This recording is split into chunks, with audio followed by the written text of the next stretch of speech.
മച്ചാമാരെ ഊർമച്ചാന്റെ പുതിയ വീഡിയോക്ക് എല്ലാവർക്കും സ്വാഗതം കേട്ടോ. ഞാൻ ഡിസ്ക്രിപ്ഷനിൽ പറഞ്ഞ പോലെ തന്നെ ഈ ഒരു കാര്യം ശ്രദ്ധിച്ചില്ലെങ്കിൽ നിങ്ങൾക്ക് 8ന്റെ പണി കിട്ടും. 8ന്റെ പണിയല്ല 8 to 16ന്റെ പണി എന്നൊക്കെ പറഞ്ഞ പോലെ അതിലും ഗെയിമില് പരിപാടിക്ക് കിട്ടാം. ഞാൻ വിത്ത് പ്രൂഫ് അടക്കം കാണിച്ചു തരാൻ പോകട്ടെ. അത് ഞാൻ അടച്ചിരിക്കുന്ന ഒരു കാര്യമാണ്. എനിക്ക് 10-25,000 രൂപ വല്ലവനും ഉപയോഗിച്ച് അടക്കേണ്ടി വന്നു ഗൈസ്. അപ്പോൾ സംഭവം വേറെ ഒന്നല്ല, എൻ്റെ വീഡിയോ ആദ്യമായിട്ട് കാണുന്നവരാണെങ്കിൽ ചാനൽ സബ്സ്ക്രൈബ് ചെയ്ത് സപ്പോർട്ട് ചെയ്യാം. നമുക്കധികം വ്യൂവേഴ്സോ കാര്യങ്ങളോ ഒന്നും തന്നെ ഇല്ല. അപ്പോൾ നിങ്ങളെല്ലാവരും എൻ്റെ ചാനൽ സബ്സ്ക്രൈബ് ചെയ്ത് സപ്പോർട്ട് ചെയ്യുക. അതേപോലെ തന്നെ ടാക്സി വാഹനം ഓടിക്കുന്ന ഫ്രണ്ട്സ് ഉണ്ടെങ്കിൽ അവർക്ക് ഈ വീഡിയോ ഷെയർ ചെയ്ത് നമ്മളെ സപ്പോർട്ട് ചെയ്യാം കേട്ടോ. ടാക്സി വണ്ടി ഓടിക്കുന്നവരോ പുതിയത് എടുക്കാൻ പോകുന്ന ഒരാളോ ഉണ്ടെങ്കിൽ ഈ ഒരു കാര്യം ശ്രദ്ധിക്കുക. അപ്പോൾ എല്ലാവർക്കും ഹാപ്പി ഈസ്റ്റർ നേർന്നുകൊണ്ട് ഞാൻ എൻ്റെ വീഡിയോയിലേക്ക് കടക്കുകയാണ്. അപ്പോൾ എനിക്ക് 2017 മോഡൽ വാഹനമാണ് ഞാൻ എടുത്തത്. ഗുഡ്സ് വണ്ടി ആയിരുന്നു കേട്ടോ.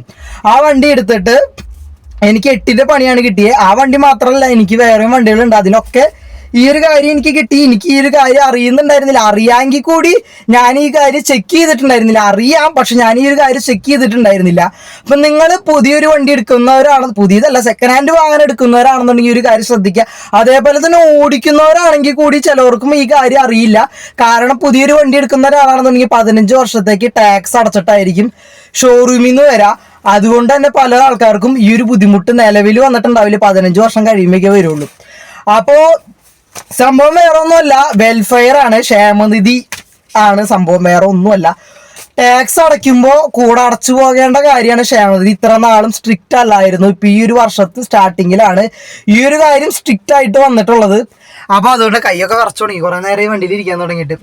അപ്പോൾ ഈ വർഷത്തെ സ്റ്റാർട്ടിങ്ങിലാണ് ഇത് സ്ട്രിക്റ്റ് ആയിട്ട് വന്നിട്ടുള്ളത്. അപ്പോൾ പല ആൾക്കാർക്കും ഈ ഒരു കാര്യം അറിയുന്നുണ്ടാവില്ല, അടച്ചിട്ടും ഉണ്ടാവില്ല. പുതിയ വണ്ടി എടുത്തിരിക്കുന്ന ആളാണെന്നുണ്ടെങ്കിൽ എന്താ പറയുക, 15 വർഷത്തേക്ക് ടാക്സ് അടയ്ക്കുന്നതുകൊണ്ട് ഇത് അടയ്ക്കേണ്ട ആവശ്യമില്ല. ടെസ്റ്റ് നടത്തുമ്പോൾ പോലും ടെസ്റ്റിന് ഈ പേപ്പർ നമ്മളെടുത്ത് RTO ചോദിക്കുന്നതല്ല, നമ്മൾ ഈ പേപ്പർ സബ്മിറ്റ് ചെയ്യേണ്ടതും അല്ല. അതുകൊണ്ട് ആരും ഇതുവരെ ചെക്ക് ചെയ്തിട്ടും ഉണ്ടാവില്ല, അടച്ചിട്ടും ഉണ്ടാവില്ല. നല്ല രീതിയിൽ ഫൈനും കിട്ടും. അതേപോലെ തന്നെ അടയ്ക്കേണ്ട സമയത്ത് നമ്മളൊരു ഹ്യൂജ് എമൗണ്ട് ആയിട്ട് അടയ്ക്കേണ്ടി വരും ഗൈസ്. അപ്പോൾ ഞാൻ 2017 വണ്ടി എടുത്തത് മഹീന്ദ്രയുടെ ഷോറൂമിൽ നിന്ന് കേട്ടോ, കോട്ടയത്ത് നിന്ന് എടുത്തിട്ടുണ്ടായിരുന്നേ. കോട്ടയം ഏത് ഷോറൂമിൽ നിന്നൊന്നും ഞാൻ പറയുന്നില്ല. അവിടെ നിന്ന് എടുത്തിട്ട് എനിക്ക് യാതൊരുവിധ റെസ്പോൺസും അവരുടെ ഭാഗത്തു നിന്ന് ഉണ്ടായിട്ടില്ല. നിങ്ങളെടുത്തപ്പോൾ എന്തുകൊണ്ടാണ് ഇത് ശ്രദ്ധിക്കാതിരുന്നതെന്നാണ് അവരും പറഞ്ഞത്. അടയ്ക്കാൻ പോയപ്പോൾ ഞാൻ അവിടെ ക്ഷേമനിധിയുടെ ഓഫീസായിട്ട് സംസാരിച്ചപ്പോഴും അവരും യാതൊരുവിധ ഡിസ്കൗണ്ടുകളോ കാര്യങ്ങളോ ഒന്നും കിട്ടിയിട്ടില്ല. ഇത് നിങ്ങൾക്ക് ആർക്കും കിട്ടാൻ പോകുന്നില്ല. ഞാൻ എൻ്റെ പല ഫ്രണ്ട്സിനും ഇതേപോലത്തെ ഒരു അനുഭവം ഉണ്ടായിട്ടുണ്ട്. അവർക്ക് ആർക്കും ഈ ഒരു കാര്യം കിട്ടിയിട്ടില്ല കേട്ടോ. പൈസ സെക്കൻഡ് ഹാൻഡ് മേടിച്ചിട്ട് ഇപ്പം ഞാൻ ഈ വണ്ടി മേടിച്ചിട്ട് 1 വർഷമായിട്ടുള്ളൂ. പക്ഷെ ഞാൻ 8 വർഷത്തെ ക്ഷേമനിധി അടക്കേണ്ടി വന്നു. 23,000 രൂപയോളം കേട്ടോ എനിക്ക് 8 വർഷത്തെ അടക്കേണ്ടി വന്നത്. അപ്പോൾ ഇപ്പോൾ ഉപയോഗിച്ചുകൊണ്ടിരിക്കുന്ന ആളാണെന്നുണ്ടെങ്കിൽ 5 വർഷമായിട്ട് ഉപയോഗിച്ചുകൊണ്ടിരിക്കുകയാണെന്നുണ്ടെങ്കിൽ ഇനിയിപ്പോൾ അത് അടയ്ക്കണം എന്നുണ്ടെങ്കിൽ ഒറ്റയടിക്ക് ഇത്ര എമൗണ്ട് അടയ്ക്കേണ്ടി വരും. നമ്മുടെ സാധാരണക്കാരൻ്റെ എന്തായാലും ഇത്ര ഒരു എമൗണ്ട് അത്ര പെട്ടെന്ന് ഉണ്ടാക്കി കൊടുക്കാനൊന്നും പറ്റുമൊന്നുമില്ല. അപ്പോൾ സെക്കൻഡ് ഹാൻഡ് മേടിക്കുന്നവരാണെന്നുണ്ടെങ്കിൽ ക്ഷേമനിധി എന്തായാലും ചെക്ക് ചെയ്യേണ്ട ഒരു കാര്യമാണ്. എനിക്ക് അടയ്ക്കേണ്ടി വന്നിരിക്കുന്ന കാര്യം ഞാൻ ഈ പേപ്പറിലുണ്ട്, ഞാനത് കാണിച്ചു തരാം. ഇൻട്രസ്റ്റ് 548 രൂപയും 1748 രൂപ കേട്ടോ. ഇത് ടൈം എന്ന് പറയുന്നത് 2019 മുതൽ 2020 വരെയുള്ളതാണ്. അടുത്ത പേപ്പറിൽ കാണിച്ചു തരാം. ഇത് 2022 മുതൽ 25 വരെയുള്ളതാണ്. ഇതിൻ്റെ എമൗണ്ട് ഇവിടെ ഉണ്ട്. 10,136 രൂപ. അതിൻ്റെ ഇൻട്രസ്റ്റ് 1,256 രൂപ. പിന്നെ അത് ടാക്സിൻ്റെ പിന്നെ അതെ 4,000 ചില്ലായിരം രൂപ ഇൻട്രസ്റ്റും 10,000 സംതിങ് എമൗണ്ടും വന്നിട്ടുണ്ട്. അതേപോലെ തന്നെ 2017 മുതൽ 2019 വരെയാണ്. കോവിഡ് സമയത്ത് കുറച്ച് ഇളവുകളൊക്കെ ഉണ്ട്, ഭയങ്കര ഇളവുകളൊന്നും അല്ല. ഒരു 8 മാസത്തെ പൈസ നമ്മൾ അടയ്ക്കേണ്ട. ഒരു മാസം വരണത് സാധാരണ വാഹനങ്ങൾക്ക്, ട്രാവലർ വരെയുള്ള വാഹനങ്ങൾക്ക് 240 രൂപയാണ് പെർ മന്ത് വരുന്നത്. അതിൻ്റെ ഇൻട്രസ്റ്റും കൂടി കയറ്റി വരുമ്പോൾ നല്ലൊരു എമൗണ്ട് ആവും. അതേപോലെ തന്നെ 3 വീലറിനാണെന്നുണ്ടെങ്കിൽ 50 രൂപ. 3 വീലർ കഴിഞ്ഞിട്ടുള്ള എല്ലാ വാഹനങ്ങളും 4 വീലർ വാഹനങ്ങൾക്ക് 240 രൂപ. പിന്നെ അത് അടയ്ക്കുമ്പോൾ അതിൻ്റെ ചാർജ്, പിന്നെ പലിശ ഇടങ്ങി അത് ഒക്കെ കൂടി കയറി വരും. അപ്പോൾ നിങ്ങളെല്ലാവരും തന്നെ സെക്കൻഡ് ഹാൻഡ് വാഹനം എടുത്തിരിക്കുന്ന ആളാണെന്നുണ്ടെങ്കിൽ എന്തായാലും അത് ഇപ്പം അടയ്ക്കുന്നതായിരിക്കും നല്ലത്. കുറച്ചും കൂടി കഴിഞ്ഞാൽ ഫൈനുകൾ ഇങ്ങനെ കയറി വരും. അതേപോലെ തന്നെ സെക്കൻഡ് ഹാൻഡ് എടുക്കുന്ന ഒരാളാണെന്നുണ്ടെങ്കിൽ നമ്മൾ ടാക്സ്, ഇൻഷുറൻസ്, പേപ്പറൊക്കെ നോക്കുന്നത് പോലെ തന്നെ ക്ഷേമനിധി എന്നൊരു സംഭവം കൂടി ഉണ്ട്. അതെന്തായാലും എല്ലാവരും നോക്കണം.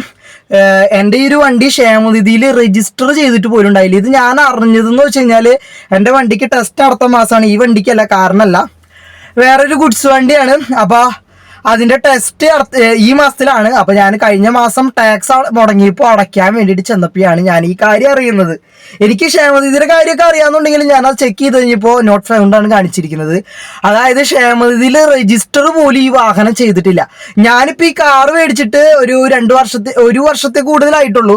ഈ വണ്ടി ഞാൻ ഇന്നേ വരെ ക്ഷേമനിധിയിൽ രജിസ്റ്ററും ചെയ്തിട്ടില്ല. കാരണം 15 വർഷം ടാക്സ് അടച്ച വാഹനം ഞാൻ എന്തിനു രജിസ്റ്റർ ചെയ്യണം? 15 വർഷമാകുമ്പോൾ നോക്കിയാൽ പോരെ എന്നാണ് എല്ലാവരും ചിന്തിച്ചിരിക്കുന്നത്. പലർക്കും അറിയാത്തവരും ഉണ്ട്.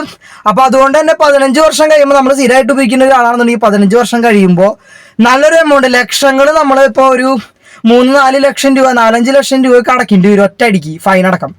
അത് അടയ്ക്കാന്ന് പറഞ്ഞു കഴിഞ്ഞാൽ നടക്കണ കാര്യമല്ല. അതേപോലെ തന്നെ സെക്കൻഡ് ഹാൻഡ് വണ്ടി, 10 വർഷം പഴക്കമുള്ള വണ്ടി, 12 വർഷം പഴക്കമുള്ള വണ്ടി മേടിക്കുന്ന ആളുടെ അവസ്ഥ ഒന്ന് ആലോചിക്കുക. വണ്ടി മേടിച്ചതേ കൂടുതൽ എമൗണ്ട് ഈ ഒരു കാര്യത്തിന് അടക്കേണ്ടി വരും. അപ്പോൾ നിങ്ങൾ എന്തായാലും ഈ വീഡിയോ മാക്സിമം ആളുകളിലേക്ക് ഷെയർ ചെയ്ത് കൊടുക്കാട്ടാ. പലർക്കും ഈ ഒരു കാര്യം അറിയില്ല. അയ്യോ, ലക്ഷങ്ങൾ വരില്ല കേട്ടോ, ഞാൻ കണക്ക് കൂട്ടിപ്പിച്ചതായിട്ട് തെറ്റിപ്പോയി. അപ്പോൾ എന്തായാലും മാക്സിമം ആളുകൾക്ക് ഈ വീഡിയോ ഷെയർ ചെയ്യുക. അതേപോലെ തന്നെ നമ്മുടെ ചാനലിലെ സബ്സ്ക്രൈബേഴ്സോ വ്യൂവേഴ്സോ കാര്യങ്ങളൊന്നും അധികം ഇല്ല. പിന്നെ ഇത് അടയ്ക്കേണ്ടത് എങ്ങനെയാണെന്ന് വെച്ച് കഴിഞ്ഞാൽ, ഇത് രജിസ്റ്റർ ചെയ്യാത്ത വണ്ടിയാണെന്നുണ്ടെങ്കിൽ ക്ഷേമനിധി ഓഫീസിൽ Aadhaar card, pan card, ration card, നമ്മുടെ 3 ഫോട്ടോ, പിന്നെ അവിടെ നിന്ന് ഒരു ഫോം കിട്ടും, 2 ഫോം കിട്ടും, അത് ഫില്ല് ചെയ്യണം. പിന്നെ വാഹനം മേടിച്ചിട്ട് ഇത്ര നാളെ രജിസ്റ്റർ ചെയ്യാത്തതിൻ്റെ കാരണം നമ്മൾ എഴുതി ഒപ്പിട്ട് കൊടുക്കണം. പിന്നെ അതേപോലെ തന്നെ നമ്മുടെ 3 ഫോട്ടോ പറഞ്ഞൊന്നും അറിയില്ല, ഫോട്ടോ, ലൈസൻസ്, പാസ്ബുക്ക്, ഏത് ബാങ്കാണെന്നുണ്ടെങ്കിൽ ആ ബാങ്കിൻ്റെ പാസ്ബുക്ക് കാര്യങ്ങൾ, പിന്നെ ഡ്രൈവറിൻ്റെ പേര് ചേർക്കണം എന്നുണ്ടെങ്കിൽ അത് കാര്യങ്ങളൊക്കെ ചേർക്കാനുള്ള ആ ഡ്രൈവറിൻ്റെ ലൈസൻസ് കാര്യങ്ങളൊക്കെ കൊണ്ട് ചെല്ലാം. അപ്പോൾ അത് ചേർക്കാം. പിന്നെ ഇത് ചേർത്തുകൊണ്ടുള്ള ഗുണം എന്ന് വെച്ച് കഴിഞ്ഞാൽ, നമ്മൾക്കൊരു 60 വയസ്സ് കഴിഞ്ഞ് കഴിഞ്ഞാൽ ഇത് നമ്മളവിടെ എഴുതി കൊടുത്തു കഴിഞ്ഞാൽ ഈ ഫണ്ടൊക്കെ തിരിച്ച് കിട്ടുന്നൊക്കെയാണ് പറയുന്നത്. അങ്ങനെ തിരിച്ചാർക്ക് കിട്ടിയിട്ടൊന്നും ഇല്ല എൻ്റെ അറിവിൽ. ഞാൻ ചോദിച്ചവർക്ക് ആർക്കും തിരിച്ച് കിട്ടിയിട്ടില്ല. അപ്പോൾ അത് കിട്ടാനൊന്നും പോകണമെന്നില്ല. 3000 രൂപയൊക്കെ വെച്ച് എന്തോ പെൻഷൻ കിട്ടുമെന്നൊക്കെയാണ് പറഞ്ഞു കേട്ടേക്കണത്. അത് കിട്ടുമെന്നുള്ളതൊന്നും നമുക്കറിയില്ല. എനിക്ക് 60 വയസ്സാകുമ്പോൾ ഞാൻ പറയാം, ആ സമയത്ത് ഉണ്ടെങ്കിൽ. പിന്നെന്ന് പറഞ്ഞു കഴിഞ്ഞാൽ ഡ്രൈവറിൻ്റെ ഒരു യൂണിയനിൽ ചേർന്ന് കഴിഞ്ഞാൽ ഡ്രൈവറിൻ്റെ ഒരു എമൗണ്ടും കൂടി മാസം 140 രൂപ വെച്ചിട്ടാണ്ട് അടയ്ക്കണം. അത് നമുക്ക് തന്നെ തിരിച്ച് കിട്ടും, ഡ്രൈവർമാർക്ക് തിരിച്ചു കിട്ടും. അതെന്തായാലും തിരിച്ചു കിട്ടുന്നതാണ്. അപ്പോൾ അങ്ങനെയാണ്. അപ്പോൾ എന്തായാലും നമ്മുടെ ഇവിടെ, ഞാനിപ്പോൾ തൃശ്ശൂർ BSNLൻ്റെ ഓഫീസിൻ്റെ മേളിലാണ്, അതായത് വടക്കാഞ്ചേരി പോകുന്ന വഴിയിലാണ് നമ്മുടെ ഇവിടെ തൃശ്ശൂർ ജില്ലയിലെ ക്ഷേമനിധി ഓഫീസ് വരുന്നത്. അപ്പോൾ ഞാൻ അവിടെ പോയി അവിടെ ചെന്നപ്പോൾ ഇഷ്ടംപോലെ ആൾക്കാർ ഇതേപോലെ പെട്ടി എടുക്കുന്നുണ്ടായിരുന്നു. അവരെല്ലാവരും പറഞ്ഞിരിക്കുന്നത് കാര്യം അവർക്ക് അറിയില്ലായിരുന്നു, ഇങ്ങനൊരു കാര്യം ഉണ്ടായിരുന്നില്ല, ചതിയാണ്. 10 വർഷമായിട്ട് വണ്ടി എടുത്തവരും ഒക്കെ അവിടെ ഉണ്ടായിരുന്നു. അപ്പോൾ നിങ്ങൾ എന്തായാലും മാക്സിമം വാഹനം ഉപയോഗിക്കുന്നവർക്കോ അതേപോലെ തന്നെ വാഹനം എടുക്കാൻ ആഗ്രഹിക്കുന്നവർക്കോ എല്ലാവർക്കും മാക്സിമം ഈ വീഡിയോ ഷെയർ ചെയ്ത് കൊടുക്കാം. അപ്പോൾ എന്തായാലും പുതിയ വീഡിയോ ആയിട്ട് വീണ്ടും അടുത്ത വീഡിയോ ആയിട്ട് കാണാട്ടോ. അപ്പോൾ എൻ്റെ ചാനൽ ആദ്യമായിട്ട് കാണുന്നവരാണെങ്കിൽ സബ്സ്ക്രൈബ് ചെയ്യുക, ലൈക്ക് ചെയ്യുക, ഷെയർ ചെയ്യുക. നമുക്കധികം ഫോളോവേഴ്സോ അതേപോലെ തന്നെ സബ്സ്ക്രൈബേഴ്സ്, വ്യൂസ് കാര്യങ്ങളൊന്നും തന്നെ ഇല്ല, റീച്ചായി വരുന്നുള്ളൂ. അപ്പോൾ ഈ വീഡിയോയിലെങ്കിലും ഒന്ന് റീച്ചാക്കി തരാം എല്ലാവരും. അതേപോലെ തന്നെ എല്ലാവർക്കും ഈസ്റ്ററിൻ്റെ ആശംസകൾ നേർന്നുകൊണ്ട് ഞാൻ ഈ വീഡിയോ അവസാനിക്കുന്നു. പുതിയൊരു വീഡിയോ ആയിട്ട് വീണ്ടും കാണാം. ബൈ.